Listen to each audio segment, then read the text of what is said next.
Hi welcome back to my channel unified. সবার প্রথমে কিংফিশারের যে প্রোডাক্ট ভিডিওটি আপনাদেরকে দেখালাম সেটার বিহাইন্ড দ্য সিন আমি আপনাদের সাথে শেয়ার করব। শুধুমাত্র একটা ক্যামেরা ছাড়া আমার কাছে প্রোডাক্ট ভিডিও বানানোর জন্য প্রফেশনাল কিছুই ছিল না। এই প্রোডাক্ট ভিডিওটি বানানোর জন্য সবার প্রথমে আমাদের যেটা দরকার সেটা হলো আপনাদেরকেও করে নিতে হবে এরকমই একটা স্টোরি বোর্ড।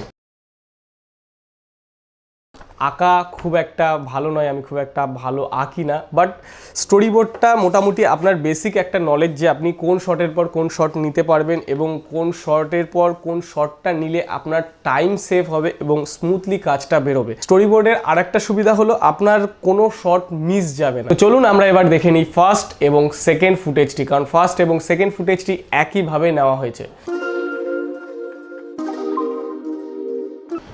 সো এই ফার্স্ট এবং সেকেন্ড ফুটেজটা নেওয়ার জন্য সবার প্রথমে আমার যেটা দরকার ছিল সেটা হচ্ছে একটা রোটেটিং টেবিল, যেটার উপর প্রোডাক্টটা রেখে রোটেট করা হবে এবং প্রোডাক্টের যে হাইলাইটেড পার্টটা সেটা ডার্ক সাইড থেকে হাইলাইটেড দিকে আসবে। রোটেটিং টেবিলটার কস্ট অ্যারাউন্ড 2500 টাকা থেকে স্টার্ট হয়। রোটেটিং টেবিলটা যেহেতু আমার কাছে ছিল না, তো আমি ঘরে দেখলাম যে 4টে ডিভিডি ক্যাসেট ছিল এবং আমার ঘরে আমার ভাই এবং আমিও খেলেছি একটা টাইমে হ্যান্ড স্পিনার যেগুলো হয় আর কি, সেটাকে দিয়ে বানিয়ে ফেললাম একটা রোটেটিং টেবিল। যদিও প্রফেশনাল হয় না, অনেক সময় রোটেটিং টেবিলটা একটু জার্ক হয়ে যায়, বাট হাই স্পিডে কিছুটা তো আমার পেয়ে যাবো। রোটেটিং টেবিলটা বানানোর পর আমার যেটা সব থেকে বেশি দরকার ছিল সেটা হচ্ছে লাইট, কারণ প্রোডাক্ট শোয়ের জন্য লাইটটা সব থেকে বেশি গুরুত্বপূর্ণ ছিল এখানটায়। আমার এক ভাই আকাশকে ফোন করলাম, ও ভালো ফটোগ্রাফি করে এবং ওর অক্টা বক্সটায় ফ্ল্যাশ ইউজ করে। আমার তো ফ্ল্যাশ দিয়ে হবে না, ওর অক্টা বক্সটা আমি আনিয়ে নিলাম এবং ওকে বললাম যে আমাকে একটু এই প্রোডাক্টে ভিডিওটা বানানোর জন্য আমার সাথে থাকতে।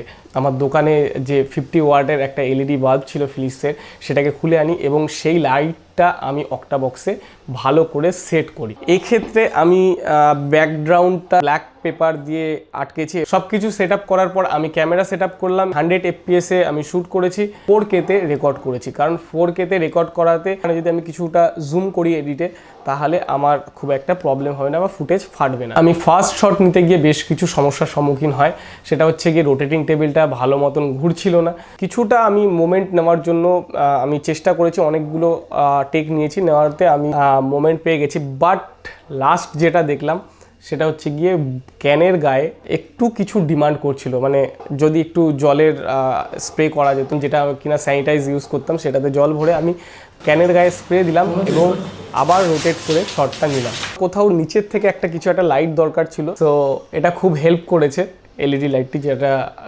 সবাই বাড়িতে সিলিংয়ে লাগায়। তো আমার কাছে এটা ছিল, আমি এই লাইটটাকে নিচের থেকে লো অ্যাঙ্গেল করে আমি লাইটটা ইউজ করি এবং চারিদিকে লাইট সব অফ করে দিই। তারপরেই আসে আমার এই শটটি।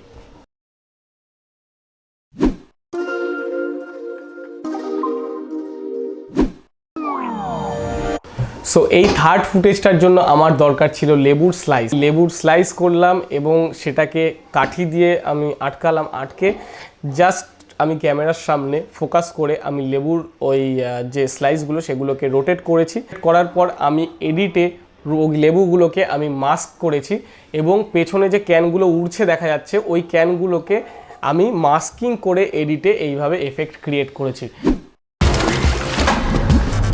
আমার কাছে অনেক আগের একটা অ্যাকোরিয়াম ছিল, যেটা আমার লো ছাদে তোলা ছিল। সো ওখান থেকে আমি অ্যাকোরিয়ামটাকে নামাই এবং সেটাকে ভালো মতন পরিষ্কার করি যাতে কাজটা পরিষ্কার দেখায়, জল ভরি। এবং আমি যখন পেছনে একটা ব্ল্যাক ব্যাকগ্রাউন্ড দিয়ে আমি প্রথম ফুটেজটা নিতে যাই, তখন দেখলাম যে আমার পর্যাপ্ত লাইট বা কিছু সেরকম হচ্ছে না, জলটাও অনেকটা ঘোলাটে দেখাচ্ছে। লাইটটা যাতে রিফ্লেক্ট করে জলের উপর দিক থেকে না আসে সেই কারণে উপর দিকে একটু বাড়িয়ে দিলাম ব্ল্যাক পেপার দিয়ে এবং আমাদের এই সাইডটাকে ভালো করে পেপার দিয়ে কার্ডবোর্ড দিয়ে আমি আটকালাম, যাতে করে এই সাইড দিয়েও কোনো লাইট সোর্স না আসে, শুধুমাত্র ফোকাস থাকে জলে।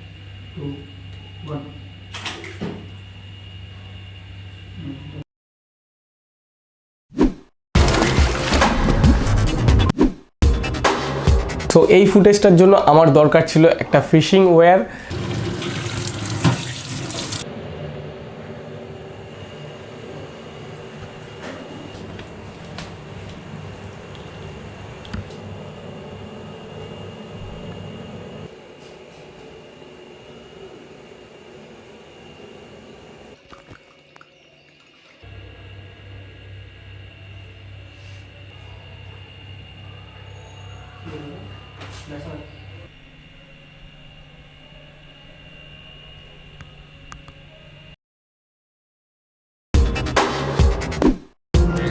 সো এই নেক্সট ফুটেজ দুটো তেমন কিছু কষ্টের ছিল না, কারণ প্রথম যে রোটেটিং টেবিলে যে ফুটেজগুলো আমি নিই সেগুলোই কম্বাইন করে স্কেলিং করা এবং মাস্ক করে আমি দুটো ক্যানকে এইভাবে বিভিন্ন অ্যাঙ্গেল থেকে পজিশন করে আমি এটাকে করেছি।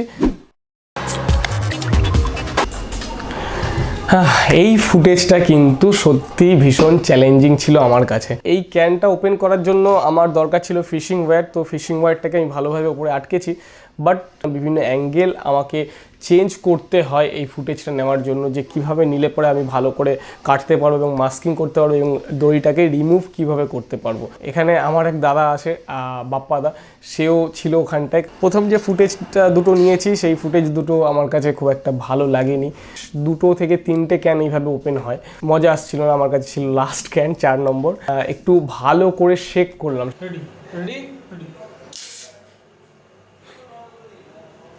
ঠিক আছে, পাবো কিছু মনে হচ্ছে দেখ।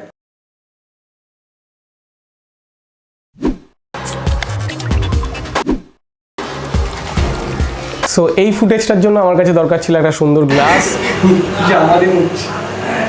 লেবু স্লাইসটাকে আমি গ্লাসের উপরে দিই এবং তার উপরে ক্যান থেকে সুন্দর করে আমি ড্রিঙ্কটাকে ঢালছিলাম।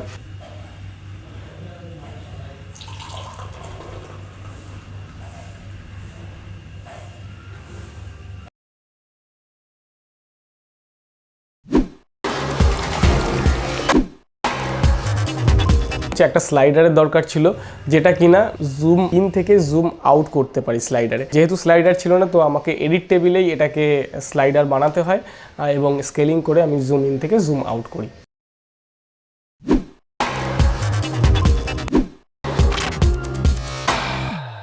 সেই প্রথমের ফুটেজটাই যেটা কিনা আমি রোটেটিং টেবিলে নিয়েছিলাম, সেই রোটেটিং টেবিলে নেওয়া ফুটেজই মাস্কিং করে আমি এখানটায় ইউজ করি এবং দুটো ট্রানজিশন ইউজ করি এফেক্ট, এবং লাস্টে কিংফিশার একটা পিএনজি লোগোর দরকার ছিল এবং সেখানে এই দুটো ফুটেজের মধ্যেও একটা ট্রানজিশন ইউজ করি এবং লোগোটা আসে, দেন এন্ড।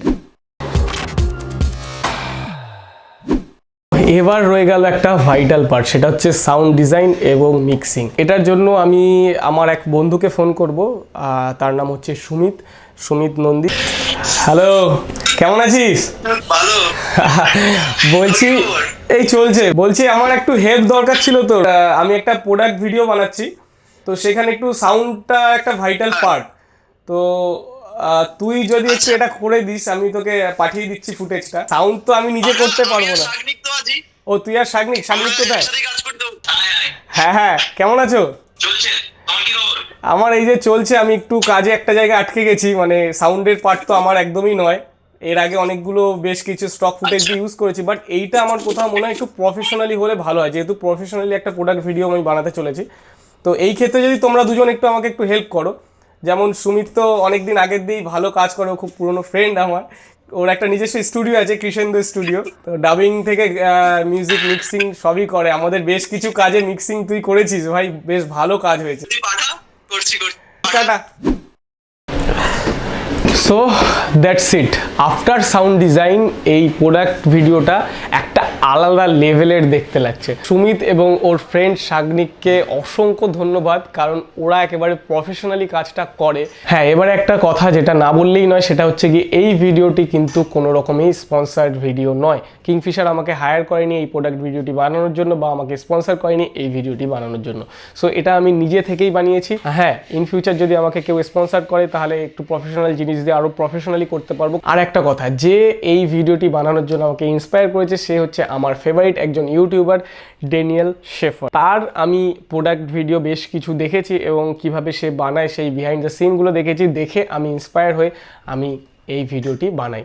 সো এই ভিডিওটি এই পর্যন্তই। আপনাদের যদি ভালো লেগে থাকে তবে লাইক, কমেন্টস, শেয়ার এবং হ্যাঁ, যেটা সবথেকে ভাইটাল, সাবস্ক্রাইবটা আপনারা করতে কোথাও ভুলে যাচ্ছেন। আপনারা যে পরিমাণে আমার ভিডিওটি দেখছেন, ভালোবাসা দিয়ে আসছেন, কমেন্টস করছেন, বাট আপনারা কোথাও মনে হয় ভুলে যাচ্ছেন যে সাবস্ক্রাইবটা করলে আমি একটু সাপোর্ট পাবো। তো প্লিজ নেক্সট টাইম থেকে আপনারা একটু সাপোর্ট করুন, একটু সাবস্ক্রাইব করুন, বন্ধুদেরকে বলুন সাবস্ক্রাইব করতে।